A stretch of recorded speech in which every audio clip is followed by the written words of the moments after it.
नमस्कार स्टूडेंट, फिर से स्वागत है आपका अपने यूट्यूब चैनल सुभांश क्लास में। हम आपके लिए लेकर आए यूपी बोर्ड अर्धवार्षिक परीक्षा पेपर 2022-23 का फुल सॉल्यूशन। कक्षा 11वीं विषय है आपका रसायन विज्ञान। केमिस्ट्री के पेपर का अर्धवार्षिक परीक्षा पेपर का फुल सॉल्यूशन है। तो वीडियो को पूरा देखिएगा। यदि वीडियो पसंद आए तो चैनल को सब्सक्राइब कर दीजिएगा, बेल आइकन ऑन कर दीजिएगा। समय 3 घंटे 15 मिनट मिलेगा। पूर्णांक आपका 70 नंबर का होगा। ये निर्देश दिए गए हैं। इसके बाद क्वेश्चन स्टार्ट करते हैं। पहला क्वेश्चन, निम्नलिखित बहुविकल्पी प्रश्नों में से सही विकल्प का चयन करें। तो पहला है, जल के 18 ml में उपस्थित कुल इलेक्ट्रॉनों की संख्या होगी जबकि जल का घनत्व 1 ग्राम प्रति मोल है। तो इसका राइट आंसर क्या होगा? ऑप्शन दिए गए हैं। तो इसका राइट आंसर हो जाएगा ऑप्शन ए 6.02 गुणे 10 की घात 23। कितना हो जाएगा? पहला हो जाएगा 6.02 गुणे 10 की घात 23। यही क्वेश्चन इंग्लिश में दिया गया है। इंग्लिश वाले स्टूडेंट इंग्लिश से नोट कर लें।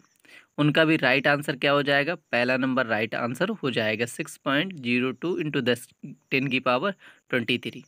इसके बाद दूसरा क्वेश्चन है, XCO3 तथा XCO4 की आणविक आकृति होगी, कैसी होगी? ऑप्शन दिए गए हैं, समतली, त्रिकोणीय, पिरामिडी तथा वर्गाकार पिरामिडी, दोनों चतुष्फलकीय, अष्टफलकीय व कोणीय। तो इसका राइट आंसर क्या हो जाएगा? राइट आंसर हो जाएगा ऑप्शन बी। कैसी होंगी दोनों की आकृति? पिरामिडी तथा वर्गाकार पिरामिडी। यदि वीडियो पसंद आ रहा हो तो चैनल को सब्सक्राइब कर दीजिएगा, अपने दोस्तों को ज़्यादा से ज़्यादा शेयर करिएगा और वीडियो को लास्ट तक देखिएगा। आपके सारे क्वेश्चनों के फुल सोल्यूशन बताने वाले हैं हम। इसके बाद इसी का बी नंबर है इंग्लिश से, इसे देख लीजिए। इसका भी राइट आंसर क्या हो जाएगा? Pyramidal and square pyramidal. इसके बाद ऑप्शन नंबर गा है, चुंबकीय क्वांटम संख्याएं बताती हैं। क्या बताती? कक्षकों का आकार, कक्षकों की आकृति, कक्षकों की ऊर्जा स्तर, कक्षकों का अभिविन्यास। तो राइट आंसर क्या हो जाएगा? क्या बताती हैं? कक्षकों का अभिविन्यास। इसके बाद क्वेश्चन नंबर नेक्स्ट है। क्वेश्चन नंबर नेक्स्ट है घा है, निम्नलिखित में से कौन सा क्वांटम संख्याओं का सेट असंभव है? तो दिए गई है क्वांटम संख्या n बराबर 3, l बराबर 2, m बराबर -2। तो इनमें से देखना है कौन सी असंभव है। तो राइट आंसर क्या हो जाएगा? असंभव हो जाएगी सी नंबर, क्योंकि m का जो मान होता है l के -l से +l तक होता है और 0 सहित होता है। यहाँ पर l का मान क्या 2 दिया गया है, लेकिन यहाँ पर m का मान -3 दिया है। m का मान l के मान से न ज़्यादा माइनस से ज़्यादा छोटा हो सकता है, न प्लस से ज़्यादा बड़ा हो सकता है। तो कौन सा असंभव है? ऑप्शन नंबर सी असंभव है। इसके बाद क्वेश्चन नंबर नेक्स्ट है, क्षार धातुएं संबंधित है, किस ब्लॉक से संबंधित है? ऑप्शन दिए गए एस ब्लॉक से, पी ब्लॉक से, डी ब्लॉक से, एफ ब्लॉक से। तो इसका राइट आंसर क्या हो जाएगा? ये एस ब्लॉक से संबंधित है। इसके बाद नेक्स्ट क्वेश्चन है, 6 नंबर है, बॉयल का नियम किस प्रक्रम के लिए मान्य है? किस प्रक्रम के लिए मान्य है? समदाबी, समायतनी, समतापी, रुद्धोष प्रक्रम। तो राइट आंसर क्या हो जाएगा? समतापी। इसी का एफ नंबर इंग्लिश से दिया गया है। इंग्लिश वाले स्टूडेंट इंग्लिश से देख ले। वीडियो को पूरा लास्ट तक देखना है, सारे क्वेश्चनों के फुल सॉल्यूशन मिलने वाले हैं आपको। इसके बाद क्वेश्चन नंबर दूसरा है, लॉन्ग क्वेश्चन है, स्टोइकियोमेट्रिक गुणांक क्या है? निम्नलिखित क्रिया के लिए स्टोइकियोमेट्रिक गुणांक लिखिए। तो ये लॉन्ग क्वेश्चन है। पहले क्वेश्चन देख लेते हैं सारे, फिर इसके बाद सभी क्वेश्चनों के एक साथ आंसर बता देंगे।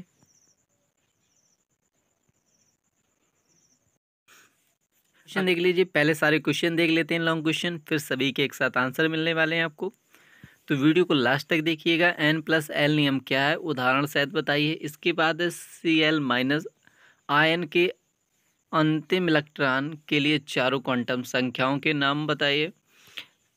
अगला क्वेश्चन है, 3.32 बार पर 5 dmq आयन घेरने वाली 4 मोल गैस के ताप की गणना कीजिए। इसके बाद तीसरा क्वेश्चन है, डेल्टा एच तथा डेल्टा ई में संबंध स्थापित कीजिए। यूरिया NH2CO NH2 में नाइट्रोजन की प्रतिशत मात्रा ज्ञात कीजिए। ग नंबर है, एक गेंद का द्रव्यमान 0.15 किलोग्राम है। यदि इसकी स्थिति में अनिश्चितता का मान एक अंगस्टांग है तो इस गेंद के वेग में अनिश्चितता का मान ज्ञात कीजिए।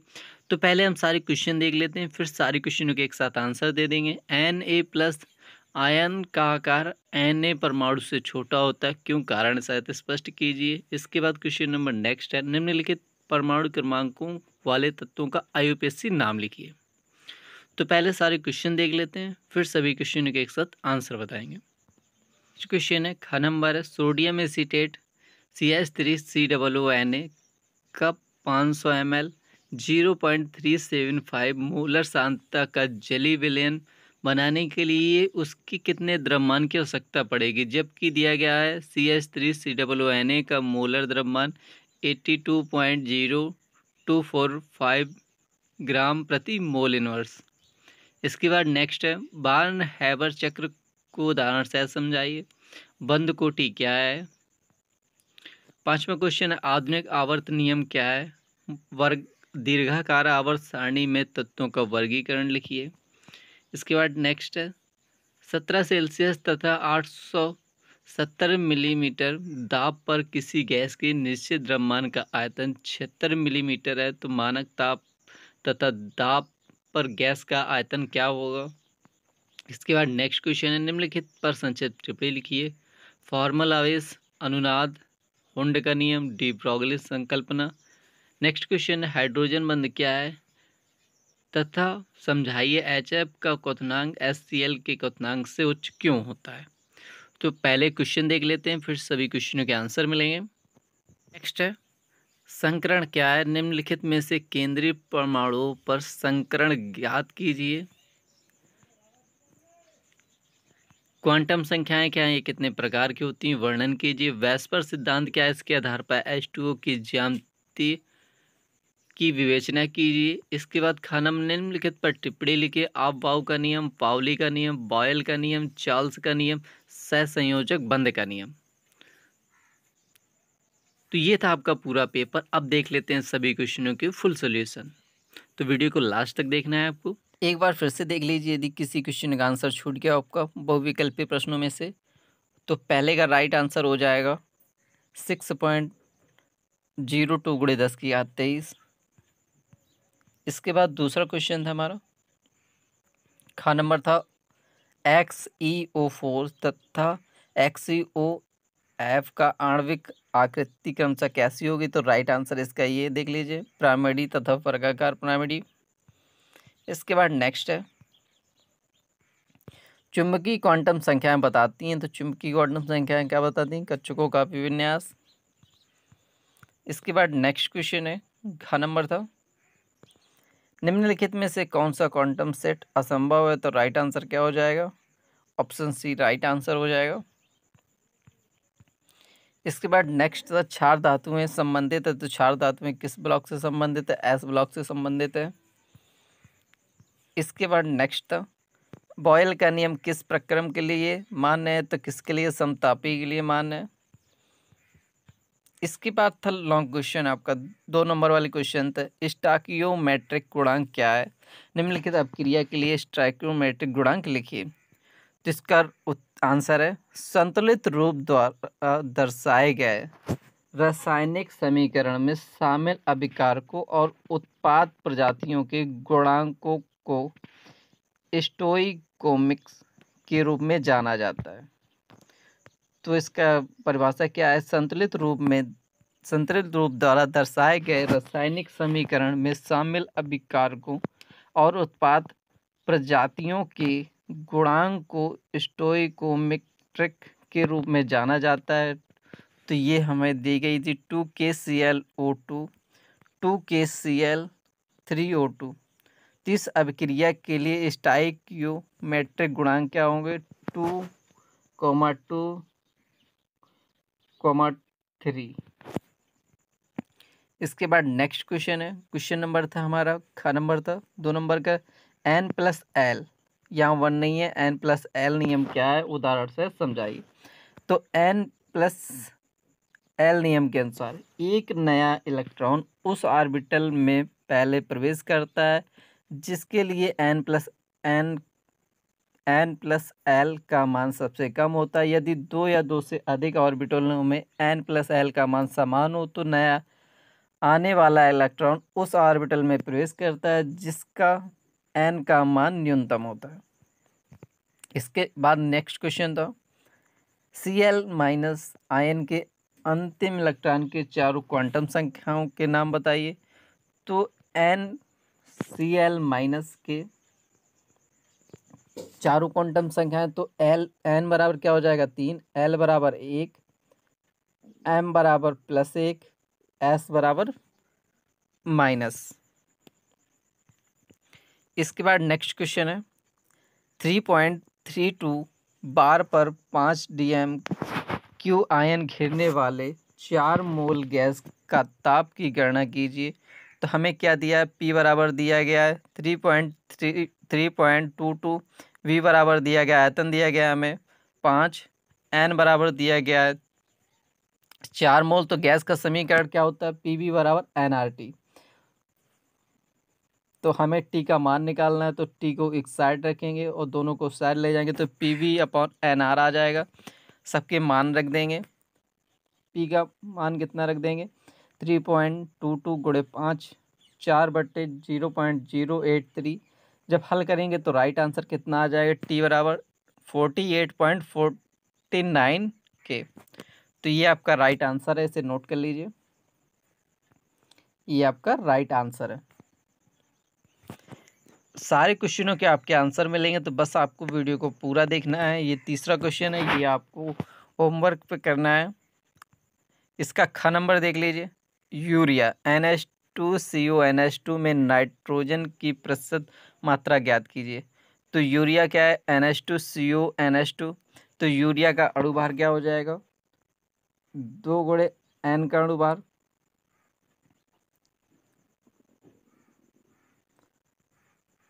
तो ये क्या हो जाएगा, टोटल हो जाएगा 60।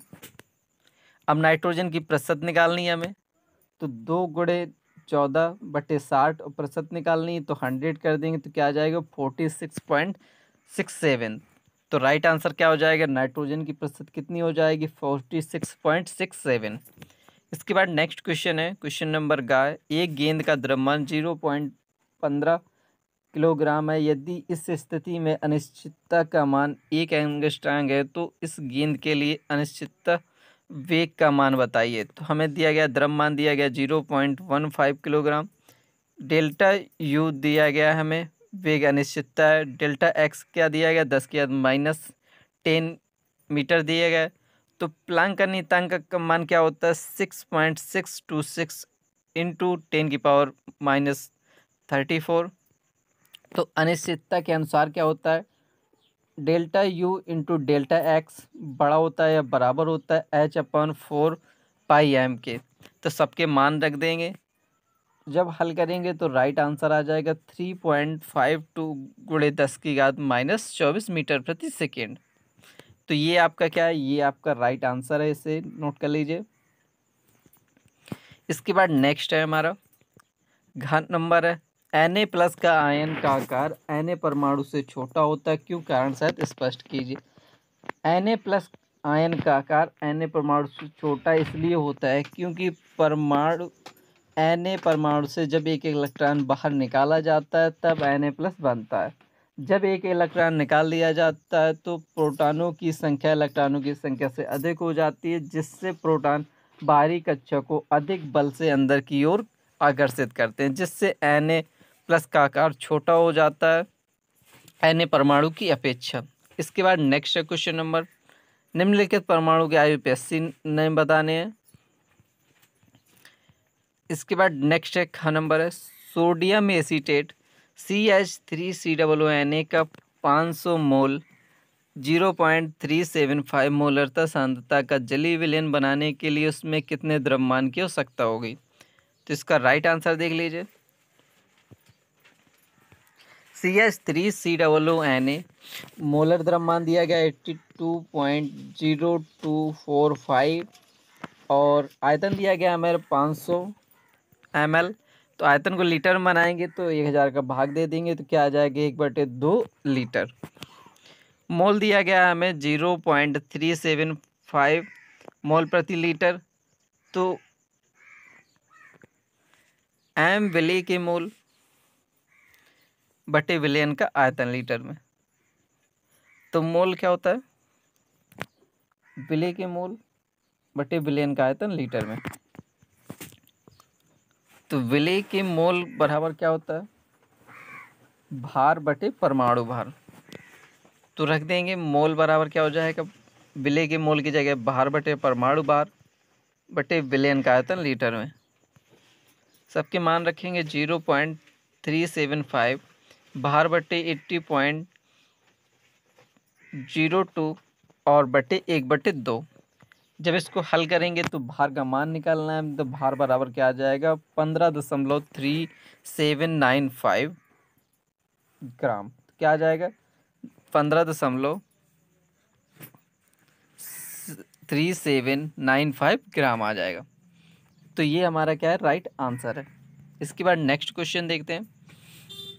बॉर्न-हैवर चक्र को उदाहरण से समझाइए। बॉर्न-हैवर ने सन 1919 में आयनिक बंध निर्माण की क्रियाविधि का अध्ययन किया। इसके अनुसार आयनिक बंध 5 पदों में बनता है। इन पदों को एक क्रम में व्यवस्थित करने पर एक चक्र बनता है जिससे बॉर्न-हैवर चक्र कहते हैं।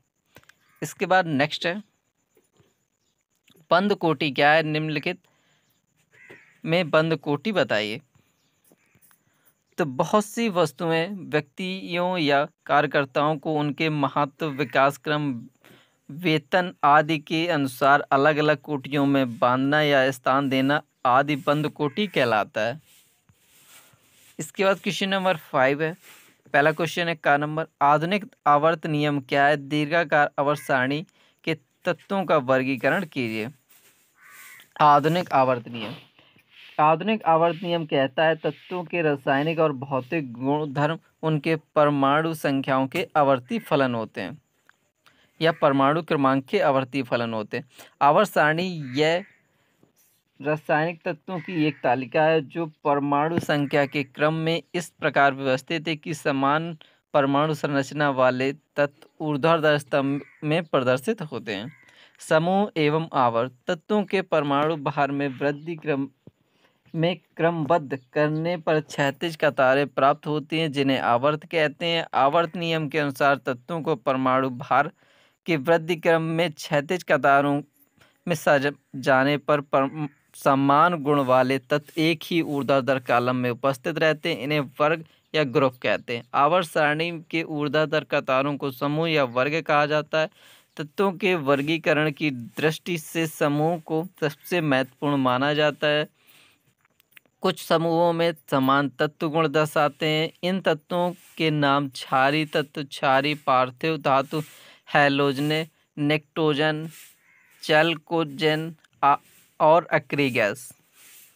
आवर्त सारणी के क्षैतिज कतारों को आवर्त कहते हैं। हालांकि तत्वों के वर्गीकरण में समूह अधिक महत्वपूर्ण माने जाते हैं, फिर भी आवर्त सारणी में कई स्थल ऐसे हैं जहां आवर्त का महत्व अधिक हो जाता है। उदाहरण के लिए डी ब्लॉक या संक्रमण धातु में एफ ब्लॉक को लिया जा सकता है।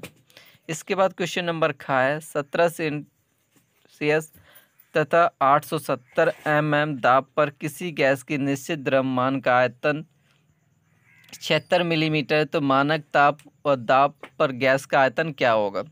तो हमें दिया गया P1 दिया गया 870 mm, V1 दिया गया है 76 ml और T1 दिया गया है, ताप दिया गया है सेल्सियस में, केल्विन में बनाएंगे तो 273 जोड़ देंगे तो क्या हो जाएगा 290। P1 दिया गया है 1 atm तो 760 mm हो जाएगा। V2 निकालना है हमें, T2 क्या हो जाएगा, परम ताप 273 केल्विन। तो हमें पता है फॉर्मूले से P1 V1 अपॉन T1 बराबर P2 V2 T2 सभी के मान रख देंगे। तो हल करेंगे तो V2 का मान आ जाएगा 81.9 ml। तो ये क्या हो जाएगा हमारा राइट आंसर हो जाएगा, इसे नोट कर लीजिए। इसके बाद नेक्स्ट क्वेश्चन है, निम्नलिखित पर टिप्पणी लिखिए। फॉर्मल आवेश, अनुनाद, हुंड का नियम, डी ब्रॉगली संकल्पना। तो फॉर्मल आवेश क्या होता है? एक परमाणु का औपचारिक आवेश मुक्त अवस्था में उस परमाणु के संयोजी इलेक्ट्रॉनों की संख्या और लुईस संरचना में उस तत्व को दिए गए इलेक्ट्रॉनों की संख्या के बीच का अंतर होता है। अनुनाद क्या होता है? यदि बाह्य बल की आवृत्ति वस्तु की स्वाभाविक आवृत्ति के बराबर हो तो वस्तु के प्रणोदित दोलन का आयाम बहुत बड़ा हो जाता है। इस क्रिया को अनुनाद कहते हैं। अनुनाद की दशा में बाह्य बल सदैव वस्तु के दोलन की कला में रहता है। इसके बाद नेक्स्ट है, हुंड का नियम क्या होता है? हुंड के नियम के अनुसार किसी भी कक्षक के उपकक्षक में इलेक्ट्रॉन पहले एक एक कर भरते हैं, तत्पश्चात ही उनका जोड़ा बनना प्रारंभ होता है। पूर्ण रूप से आधा भरा हुआ या पूर्ण रूप से भरा हुआ ऑर्बिटल पूर्ण रूप से आधे भरे हुए या पूरा भरे हुए ऑर्बिटल से अधिक स्थायी होता है।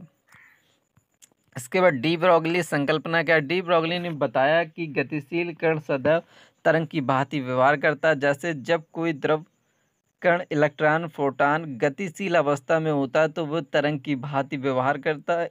इन तरंगों को द्रव तरंग या डी ब्रॉगली तरंग कहते हैं। इसके बाद नेक्स्ट है, घ नंबर हाइड्रोजन बंध क्या होता है? ध्रुवीय अणुओं में एक अणु का आंशिक धनावेश हाइड्रोजन परमाणु दूसरे अणु के आंशिक ऋणावेश परमाणु को स्थिर वैद्युत बल द्वारा आकर्षित करता है। इस आकर्षण बल को ही हाइड्रोजन बंध कहते हैं। HCF का क्वथनांक HF के क्वथनांक से कम क्यों होता है? HF का बंध ऊर्जा HCl की अपेक्षा अधिक होती है क्योंकि HF में हाइड्रोजन बॉन्डिंग होती है जबकि HCl में के अणु में रहता है। तो HCl क्या रहता है? अणु के रूप में रहता है और HF में हाइड्रोजन बॉन्डिंग होती है। इसके बाद क्वेश्चन नंबर 6 है, संकरण क्या है? एक परमाणु के लगभग समान ऊर्जा वाले कक्षकों के आपस में मिलकर ऊर्जा के पुनर्वितरण द्वारा समान संख्या में समान ऊर्जा तथा समान आकार वाले कक्षकों को बनाने की प्रक्रिया को संकरण कहते हैं। संकरण में भाग लेने वाले कक्षकों को संकरित कक्षक कहते हैं। इसके बाद नेक्स्ट क्वेश्चन है, क्वांटम संख्याएं क्या हैं या कितने प्रकार की होती हैं, वर्णन कीजिए। तो 5 नंबर का क्वेश्चन है, निम्नलिखित परमाणुओं में किसी इलेक्ट्रॉन को पूर्ण रूप से अव्यक्त करने के लिए अर्थात उसकी स्थिति और ऊर्जा का निर्धारण करने के लिए जिन संख्याओं का प्रयोग करते हैं उन्हें क्वांटम संख्याएं कहते हैं। क्वांटम संख्याएं 4 प्रकार की होती हैं। पहली मुख्य क्वांटम संख्या, दूसरी द्विगंशीय क्वांटम संख्या, द्विगंशीय क्वांटम संख्या, मुख्य क्वांटम संख्या इसे n से प्रदर्शित करते हैं। यह इलेक्ट्रॉन के मुख्य कोश या ऊर्जा स्तर को प्रकट करती है। इससे किसी दिए हुए इलेक्ट्रॉन की ऊर्जा तथा नाभिक से दूरी प्रकट होती है। इसका मान 1 2 3 4 अनंत तक कुछ भी हो सकता है। या दूसरा है उपकोष या द्विगंशीय क्वांटम संख्या, द्विगंशीय क्वांटम संख्या। तो यह उपकोष या उप ऊर्जा स्तरों की संख्या प्रदर्शित करता है। यह क्वांटम संख्या इलेक्ट्रॉन कक्षा की आकृति व्यक्त करती है। यहाँ n के किसी भी मान के लिए L का मान 0 से n-1 तक कुछ भी हो सकता है, यानी n के किसी भी मान के लिए कुल n मान होते हैं। जिस प्रकार n का मान इलेक्ट्रॉन की कोष व्यक्त करता है उसी प्रकार L का मान इलेक्ट्रॉन की उपकोष व्यक्त करता है। तो इसे L से प्रदर्शित करते हैं। इसे किससे प्रदर्शित करते हैं? इसे L से प्रदर्शित करते हैं। इसके बाद नेक्स्ट है चुंबकीय क्वांटम संख्या, इसे m से प्रदर्शित करते हैं। यह जीमन प्रभाव की व्याख्या करती है। इस क्वांटम संख्या के द्वारा इलेक्ट्रॉनों के चुंबकीय गुण का ज्ञान होता है। यह कुछ हद तक आकार एवं विन्यास को प्रदर्शित करती है। इसे m से प्रदर्शित करते हैं। m का मान L के प्रत्येक मान के लिए -L से +L 0 सहित होता है। इसके बाद स्पिन क्वांटम संख्या है, इसे एस से प्रदर्शित करते हैं। यह +1/2 या -1/2 प्रदर्शित करती है। किसी कक्षक के वामावर्त व दक्षिणावर्त में होते हैं। चक्रण क्वांटम संख्या में इलेक्ट्रॉन न केवल नाभिकों के चारों ओर गति करती बल्कि उसकी कक्षक के पारता भी घूमते यानी चक्रण करते हैं। इसे एस से प्रदर्शित करते हैं। इसके मान होता है +-1/2। इसके बाद नेक्स्ट है वैस्पर सिद्धांत क्या है? तो वैलेंस शेल इलेक्ट्रॉन जोड़ी प्रतिकर्षण सिद्धांत, जिसे वैस्पर सिद्धांत के रूप में संक्षिप्त किया गया है। इस आधार पर आधारित सभी परमाणुओं में वैलेंस इलेक्ट्रॉनों के जोड़े के बीच एक प्रतिकर्षण होता है और परमाणु हमेशा खुद को इस तरह से व्यवस्थित करते हैं कि यह इलेक्ट्रॉन जोड़ी में प्रतिकर्षण कम से कम रहे, जिससे संयोजकता कोष इलेक्ट्रॉन युग्म प्रतिकर्षण सिद्धांत कहते हैं। इसे शॉर्ट में वैस्पर सिद्धांत भी कहते हैं। वैस्पर सिद्धांत के अनुसार अणु की आकृति केंद्रीय परमाणु पर उपस्थित संयोजी कोष इलेक्ट्रॉन युग्मों की संख्या पर निर्भर करती है। इसके बाद निम्नलिखित पर टिप्पणी लिखनी। अफबाउ का नियम, पाउली का नियम, बॉयल का नियम, संयोजक बंध का नियम, चार्ल्स का नियम। अफबाउ का नियम क्या होता है? अफबाउ का नियम, इस नियम के अनुसार इलेक्ट्रॉन सबसे पहले उन उपकोषों या कोषों में होता है जिनकी ऊर्जा स्तर कम होता है। यह सिद्धांत बताता है कि इलेक्ट्रॉन का वितरण कक्षा या उपकक्षा की ऊर्जा स्तर के बढ़ते हुए क्रम में होता है। पाउली का नियम, पाउली के अनुसार किसी परमाणु में उनके किन्हीं भी दो इलेक्ट्रॉनों की चारों क्वांटम संख्याएं एक समान होना असंभव, अर्थात किसी भी परमाणु में कोई दो इलेक्ट्रॉन ऐसे नहीं हो सकते जिनकी चारों क्वांटम संख्या एक समान हो। इसके बाद नेक्स्ट क्वेश्चन है बॉयल का नियम। स्थिर ताप पर किसी गैस के निश्चित मात्रा या आयतन उसके दाब के अनुक्रमानुपाती होता है। बॉयल का नियम आदर्श गैस का दाब आयतन से संबंध बताता है। इसके अनुसार नियत ताप पर गैस का आयतन दाब के व्युत्क्रमानुपाती होता है। चार्ल्स का नियम, किसी गैस के द्रव्यमान का आयतन तापमान के समानुपाती होता है बशर्ते दाब को नियत रखा जाए। इसी को ही चार्ल्स का नियम कहते हैं। यदि वीडियो पसंद आया हो तो चैनल को सब्सक्राइब कर दीजिएगा, अपने दोस्तों को ज़्यादा से ज़्यादा शेयर करिएगा। यदि आप इसे PDF में देखना चाहते हैं तो गूगल पर जाइएगा और वहाँ पर आपको सर्च करना है शुभांश क्लासेस। जैसे आप गूगल पर जाएंगे वहाँ पर सर्च करेंगे subhansclasses.com, बस आपको गूगल पर जाना है, सर्च करना है subhansclasses.com, तो वहाँ पर मिल जाएगी हमारी गूगल वेबसाइट, जहाँ से आप इसका फुल PDF सोल्यूशन भी डाउनलोड कर सकते हैं। मिलते हैं नेक्स्ट वीडियो में, तब तक के लिए बाय बाय।